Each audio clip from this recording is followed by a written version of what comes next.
Hari ini, mari kita ambil sedikit masa untuk mempelajari firman Tuhan dengan khutbah bertajuk Aku Mengikut Ibu. Sekarang bukan masa kelas astronomi, tetapi saya ingin katakan tentang geosentrisme dan heliosentrisme. Geosentrisme ialah teori berdasarkan kepercayaan bahawa bumi ialah planet yang tetap dan planet-planet lain seperti Yutarit, Zura, Mustari, dan Zuhal berputar mengelilinginya. Teori yang percaya bahawa bumi adalah tetap dan planet-planet lain bergerak mengelilinginya telah disistemkan oleh ahli astronomi bernama Ptolemy kira-kira pada tahun 150 Masihi. Lebih daripada 1,400 tahun, manusia menganggap bumi sebagai pusat alam semesta dan semua planet, serta sistem suria bergerak mengelilingi bumi. Namun, sebaliknya, sarjana yang mendakwa heliosentrisme mulai muncul. Heliosentrisme ialah teori berdasarkan kepercayaan bahawa bumi bukannya tetap tetapi bergerak. Dan planet dalam sistem suria seperti Yutarit, Zura, Bumi, Mareh, Mustari serta Zuhal bergerak mengelilingi matahari. Bukannya mudah sama sekali untuk heliosentrisme diterima pada masa itu. Ada banyak perkara tidak masuk akal kepada manusia jika bumi bergerak. Orang berkata, jika bumi bergerak, kita sepatutnya tidak dapat berdiri tegak. Bagaimana sarjana ini berkata bahawa bumi bergerak jika kita dapat berdiri tegak? Hal itu tidak masuk akal. Tambahan pula, jika bumi bergerak, benda seharusnya jatuh ke tempat lain dan bukannya kembali ke tempat sama. Jika kita membalingkan objek ke langit, objek seharusnya bukan kembali ke tempat yang dibaling, tetapi jatuh ke tempat lain. Jadi bagaimana mereka boleh berkata bahawa bumi sedang bergerak? Demikianlah banyak sarjana membantah dengan kuat. Namun, kini sains berkembang. Pada zaman ini, kita hantar satelit ke luar angkasa dan ambil gambar bumi. Bumi memang bergerak, bukan? Kita semua tahu bahawa heliosentrisme adalah benar, bukan? Sekarang bukan masa kelas astronomi. Apa yang saya ingin sampaikan adalah yang berikut. Bahkan pengetahuan duniawi pun, manusia sukar menerima apa yang baru. Melalui ini, kita dapat faham bahawa banyak orang sukar menerima kebenaran yang diberikan oleh Tuhan pada zaman ini, meskipun telah ada banyak bukti menyaksikannya dalam Alkitab. Ini kerana mereka masih berpaut pada masa lalu. Memandangkan Copernicus mensistemkan heliosentrisme pada abad ke-16, banyak orang anggap bahawa dialah orang pertama yang menegaskan heliosentrisme. Namun, sebenarnya, ada sarjana Yunani kuno telah menegaskannya, kira-kira pada abad ke-3 dan ke-4 sebelum Masihi. Jadi, Copernicus boleh dianggap sebagai orang yang mensistemkan teori tersebut daripada orang yang mula-mula mendakwa. Apabila teori awal bahawa alam semesta berputar mengelilingi bumi tukar menjadi teori bahawa bumi berputar mengelilingi matahari, banyak kekeliruan timbul. Orang berfikir, benarkah? Pada masa itu, tiada cara untuk membuktikannya. Selepas itu, Galileo muncul dan mulai menciptakan teleskop dan mengkaji benda-benda angkasa. Lalu pergerakannya dapat dilihat dengan lebih tepat daripada melihatnya dengan mata fizikal. Heliosentrisme, iaitu bumi mengelilingi matahari, mulai mendapat sokongan ramai. Selain itu, ada seorang saintis bernama Kepler yang lebih mensistemkan teori Copernicus melalui 3 hukum.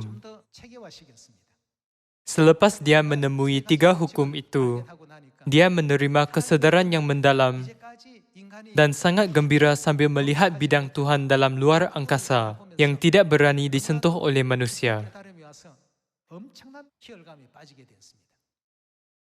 Oleh itu, dia menulis sebuah buku. Dalam buku itu tertulis, tiada bezanya sama ada buku ini dibaca oleh orang pada masa kini atau masa depan. Biarpun buku ini menunggu pembaca selama 100 tahun, jika Tuhan sendiri menunggu selama 6,000 tahun untuk seseorang mengkajinya. Maksudnya, berbanding dengan Tuhan yang menunggu seorang saksi selama 6,000 tahun, menunggu 100 tahun untuk seorang saksi muncul bukanlah apa-apa. Selepas Kepler menemui 3 hukum yang menyokong teorinya, dia melihat ke dalam bidang Tuhan yang tidak berani disentuh oleh manusia sehingga masa itu. Dia terkagum. Zaman ini, semua orang mempercayai heliosentrisme. Namun pada masa itu, hati semua orang tertawan oleh geosentrisme dan teori ini menguasai semua orang. Sejak Ptolemy mensistemkan dan menubuhkan geosentrisme, tiada orang dapat menyangkal teori itu kira-kira selama 1,400 tahun. Namun, satu persatu, orang mulai menyedari bahawa teori itu tidak masuk akal. Secara astronomi, terdapat banyak faktor yang tidak betul. Namun, mula-mula apabila heliosentrisme muncul, seperti yang kalian tahu, Galileo dibawa ke Mahkamah Agama dan diberi amaran. Jika kamu tidak menafikan heliosentrisme yang mengelirukan, kamu akan segera dijatuhkan hukuman mati. Oleh itu, dia menafikan teori itu di mahkamah. Sebelum meninggalkan mahkamah, dia berkata, namun, bumi masih berputar. Maksudnya, tak kira betapa kuat tindasanmu, apa yang boleh dibuat dengan putaran bumi, namun bumi masih berputar menjadi anekdot Galileo yang terkenal.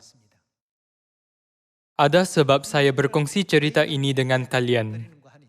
Tuhan sangat ingin agar kita, anak-anak di bumi ini, mengetahui kewujudan Ibu Syurgawi dan semua sejarah tentangnya. Orang Kristian di seluruh dunia percaya bahawa hanya ada satu Tuhan, yaitu Tuhan Bapa. Mereka mendakwa seperti itu, tetapi sebenarnya itu tidak benar. Tuhanlah yang menciptakan sistem suria yang berpusat pada matahari. Dia menjadikan sistem suria berputar mengelilingi matahari. Namun, sayang sekali orang diajar semua planet berputar mengelilingi bumi. Ajaran itu sebenarnya salah. Manusia tinggal di bumi ini dengan pandangan berpusat pada sendiri, jadi bumi sama sekali kelihatan tidak bergerak. Mereka berfikir bahawa jika bumi berputar, manusia tidak dapat berdiri tegak di tempat yang sama tanpa berasa pening kepala. Jadi banyak orang lebih mempercayai geosentrisme daripada heliosentrisme dan lebih yakin terhadapnya. Apabila Bapa datang ke bumi ini, Dia sangat ingin memberitahu kita kewujudan Tuhan Ibu. Jadi dalam buku catatannya, Dia menulis, Elisha mengikut Elia, Yosua mengikut Musa, Petrus mengikut Yesus, dan aku mengikut Ibu. Sejak awal apabila Bapa mulai menginjil, Dia sudah mendedahkan kewujudan Tuhan Ibu. Tuhan Bapa ingin memberitahu semua manusia bahawa Tuhan Ibu benar-benar wujud. Namun, masih ada banyak orang tidak memahami tentang Tuhan Ibu. Bahkan sedikit pengetahuan asas tentangnya pun tidak. Selepas bukti-bukti saintifik seperti hukum graviti Newton dikemukakan, barulah heliosentrisme difahami dan dianggap benar, serta manusia berpengetahuan asas mengenainya. Akhirnya, banyak orang mulai percaya bahawa bumi digantung pada kehampaan. Baru-baru ini, manusia baru mulai memahami sepenuhnya dan menerima fakta bahawa bumi digantung pada kehampaan tanpa terjatuh kerana kuasa graviti. Dalam bukunya, The Harmony of the World, Kepler menulis, alangkah baiknya jika hanya ada seorang yang membaca dan mengkaji buku ini. Namun, saya tidak mahu menentukan masanya. Tuhan sendiri telah menunggu selama 6,000 tahun untuk seseorang mengkajinya, bukan? Jadi tidak kira berapa lama masanya, biarlah tunggu pembaca selama 100 tahun. Kalian semua, Bapa sendiri mengajar semua manusia kebenaran tentang Ibu Syurgawi sebagai saksi, dan kini Bapa memimpin manusia dari jalan yang salah ke jalan kehidupan yang betul.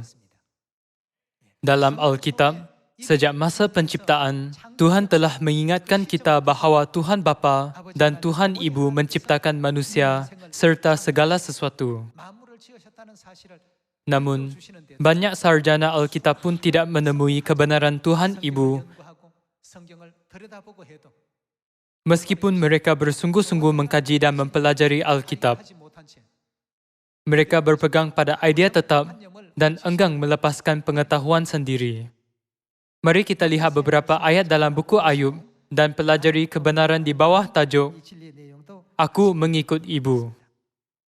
Buku Ayub bab 26 ayat 7 tertulis, Tuhan membentangkan utara di atas kekosongan dan menggantungkan bumi pada kehampaan. Di sini, Alkitab menyatakan bahawa Tuhan menggantung bumi pada kehampaan. Inilah rekod pada tahun 1500 sebelum Masihi. Maksudnya, Tuhan telah mendedahkan kira-kira 3,500 tahun dahulu bahawa bumi digantung pada kehampaan di alam semesta. Namun, mengikut pemahaman saintifik pada masa itu, manusia tidak faham bumi bergantung pada kehampaan. Walaupun mereka berpuluh-puluh, beratus-ratus, atau beribu-ribu kali membacanya. Sebelum hukum graviti diisytiharkan oleh Newton pada abad ke-17. Bumi digantung pada kehampaan hanyalah teori yang tidak dapat difahami atau dipercayai. Namun, dalam buku Ayub yang ditulis pada 3,500 tahun dahulu, tertulis, dia menggantung bumi pada kehampaan. Itulah sesuatu yang tidak dapat difahami pada masa itu. Tetapi rekod dalam Alkitab ini dibuktikan benar selepas itu. Walaupun hal ini tidak dapat dipercayai pada 3,500 tahun dahulu, kita semua yang hidup pada zaman ini dapat menjawab, Amin, bukan? Bukan hanya Ayub bab 26. Mari kita baca buku Ayub bab 36 ayat 26 juga. Sesungguhnya, Tuhan itu besar, tidak tercapai oleh pengetahuan kita. Jumlah tahunnya tidak dapat diselidiki. Ia menarik ke atas titik-titik air. Ini merujuk kepada air bertukar menjadi wap dan ditarik ke udara, bukan? Dan memekatkan kabut menjadi hujan dan dicurahkan oleh mendung dan disiramkan ke atas banyak manusia.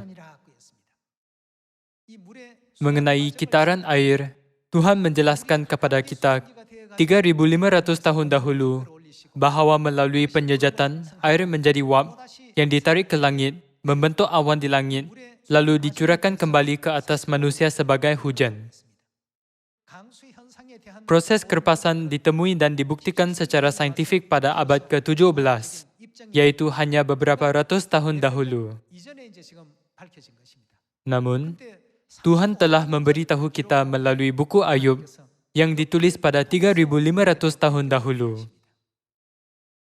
Apabila masa berlalu, apakah yang terjadi pada firman Tuhan ini walaupun sudah lama ditulis? Semuanya kebenaran adalah benar. Tiada satu pun yang palsu. Kalau begitu, kebenaran tentang Tuhan Ibu pun sama. Dalam buku Kejadian bab 1 ayat 1 yang tertulis, pada mulanya Tuhan menciptakan langit dan bumi. Perkataan Tuhan sudah menjelaskan Tuhan Bapa dan Tuhan Ibu. Pada mulanya, Tuhan menciptakan langit dan bumi. Dalam ayat ini, perkataan Tuhan ialah Elohim, yang bermaksud Tuhan-Tuhan dalam teks asal bahasa Ibrani. Tuhan ingin memberitahu kita bahawa bumi bukannya diciptakan oleh satu Tuhan, tetapi oleh Tuhan Bapa dan Tuhan Ibu. Apa yang ingin diberitahu oleh Tuhan tertulis dalam buku Kejadian bab 1 ayat 1. Namun, manusia berfikir, tiada Tuhan yang maha kuasa selain daripada Tuhan Bapa. Kini, semua orang di seluruh dunia berfikir sebegitu dan mempunyai idea yang tetap. Memandangkan fikiran ini telah menjadi akal dan mantap, kita banyak dicabar oleh orang ramai apabila kita memberitakan kebenaran tentang Tuhan Ibu, bukan?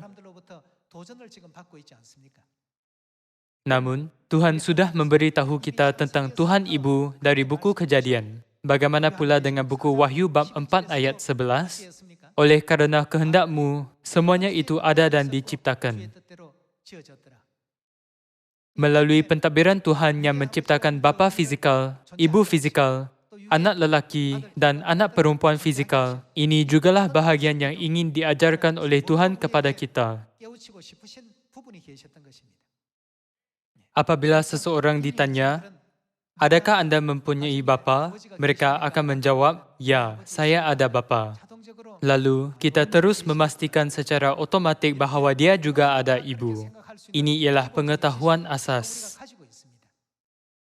Tuhan sudah memberitahu kita bahawa hal-hal di bumi merupakan gambaran dan bayangan pada hal-hal di syurga. Tuhan sudah biar kita tahu bahawa ada bapa rohani di syurga sama seperti ada bapa fizikal di bumi ini. Jadi pasti ada ibu syurgawi seperti mana ada ibu di keluarga bumi, bukan? Apabila Bapa datang ke bumi pada zaman Roh Kudus ini, apa yang teringin diberitahu olehnya ialah kebenaran tentang ibu syurgawi.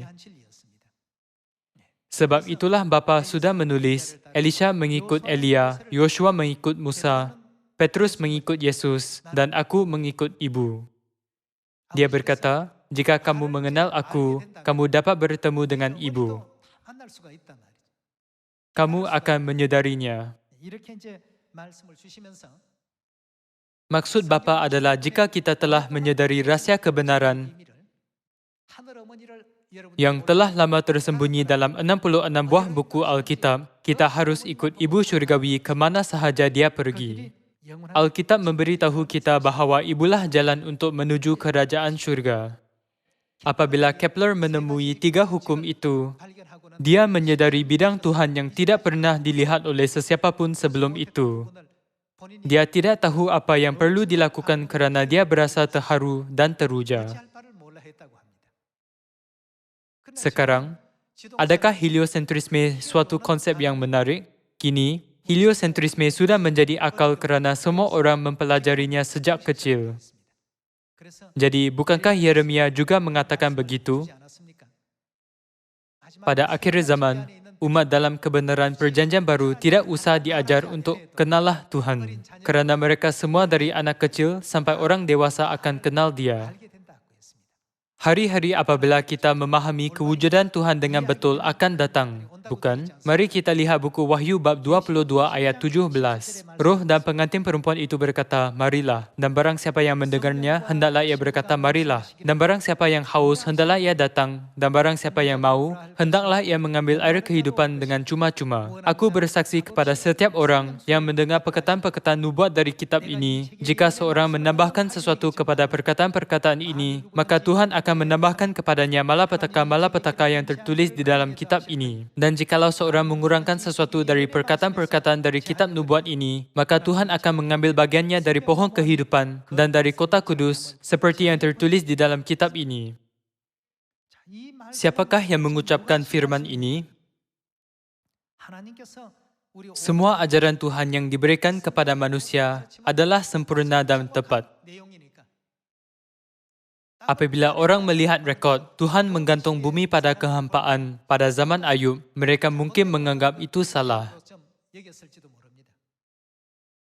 Namun, apabila kini kita melihat bumi betul-betul dalam kehampaan, begitu juga Siapa lagi ada dengan Roh Kudus dalam Alkitab? Memang ada pengantin perempuan. Kita tidak boleh mengurangkan apapun daripada firman ini. Bolehkah menambah? Tidak boleh juga. Tertulis, roh dan pengantin perempuan itu berkata, marilah. Maksudnya, roh sedang berfirman. Bagaimana dengan pengantin perempuan? Dia juga berfirman. Jadi, dia pastilah Tuhan kita yang hidup. Apa yang akan diberikannya kepada kita? Bukan sesiapa dapat memberi kita air kehidupan. Hanya Tuhan yang dapat memberikannya. Kerja yang hanya dapat dilakukan oleh Tuhan ini, sekarang dilakukan oleh siapa? Roh dan pengantin perempuan. Roh ialah Tuhan Bapa menurut Trinity. Pengantin perempuan Bapa, yaitu Tuhan Ibu, juga memanggil dan mengumpulkan anak-anak yang terakhir, bukan? Kerana inilah bahagian yang ingin diajar oleh Tuhan kepada kita. Tuhan menciptakan segala sesuatu mengikut kehendaknya. Jadi, kita harus faham bahawa Tuhan Ibu pasti wujud melalui semua petunjuk. Sekarang, kecuali gereja Tuhan, tiada gereja berpengetahuan tentang Tuhan Ibu. Tiada pun yang cuba menerima ajaran ini.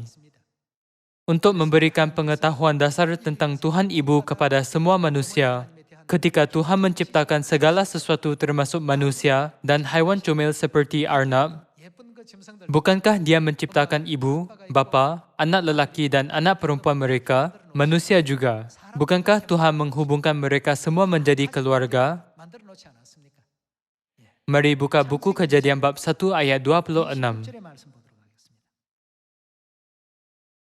Berfirmanlah Tuhan, baiklah kita menjadikan manusia menurut gambar dan rupa kita. Baiklah kita menjadikan manusia menurut gambar dan rupa kita. Tuhan menyatakan dengan jelas. Tuhan berkata, baiklah kita, dan bukan, aku sendiri menjadikan manusia. Dalam buku Kejadian bab 1 ayat 1 juga tertulis, pada mulanya Tuhan menciptakan langit dan bumi. Tuhan dituliskan sebagai Elohim, yang bermaksud Tuhan-Tuhan. Jika Tuhan berkata dalam bentuk tunggal, aku sendiri akan menjadikan manusia, maka bukannya tertulis Elohim tetapi El atau Eloah. Jadi sini, Tuhan jelas mengajar kita anak-anak bahawa kita bukan hanya ada Tuhan Bapa, tetapi juga Tuhan Ibu.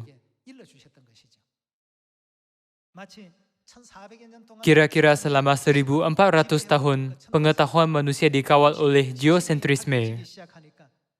Namun, kebenaran mulai didedahkan sedikit demi sedikit dan kini tiada orang percaya geosentrisme kerana itu sudah usang. Tuhan berkata, pergilah ke Samaria dan sampai ke hujung bumi. Jadikanlah semua bangsa muridku. Dan apalagi, dia berkata, ajarlah mereka. Apakah yang harus kita ajarkan? Kita harus ajar sebetulnya apa yang disalahfahami oleh orang di dunia setakat ini. Sama seperti terus ajar orang yang hingga kini masih anggap benar tentang geosentrisme, mengapa heliosentrisme adalah benar. Kepada orang yang percaya bahawa hanya Tuhan Bapa wujud, kita harus menjadi orang yang menyatakan bahawa kita ada Tuhan Bapa dan Tuhan Ibu, bukan? Teruskan baca buku Kejadian bab 1 ayat 26.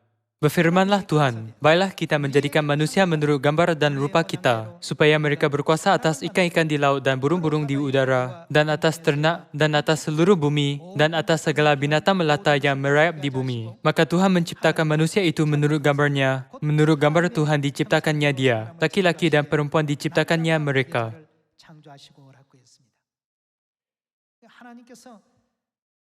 Tuhan menciptakan manusia menurut imej-Nya, lalu lelaki dan perempuan diciptakan. Bagaimana kita sebut Tuhan yang berimej lelaki? Kita memanggilnya Tuhan Bapa. Perempuan juga diciptakan menurut imej Tuhan. Jadi, dalam imej Tuhan, juga wujud imej apa? Hal ini memastikan kewujudan Tuhan Ibu, bukan? Tuhan yang berimej perempuan pastilah Tuhan Ibu.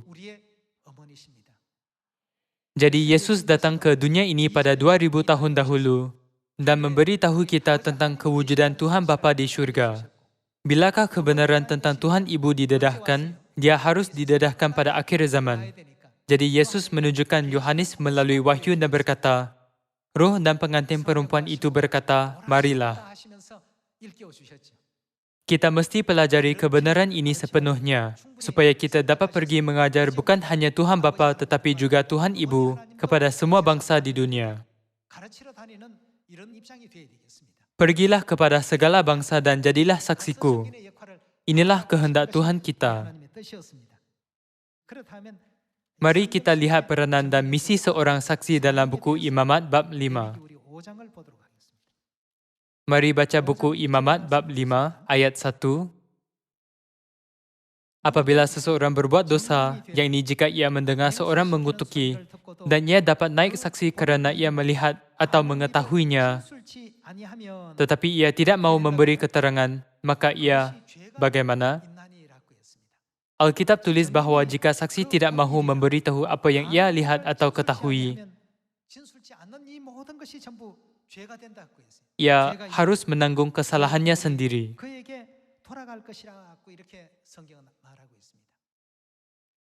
Kita telah diajar oleh Tuhan Bapa tentang Tuhan Ibu.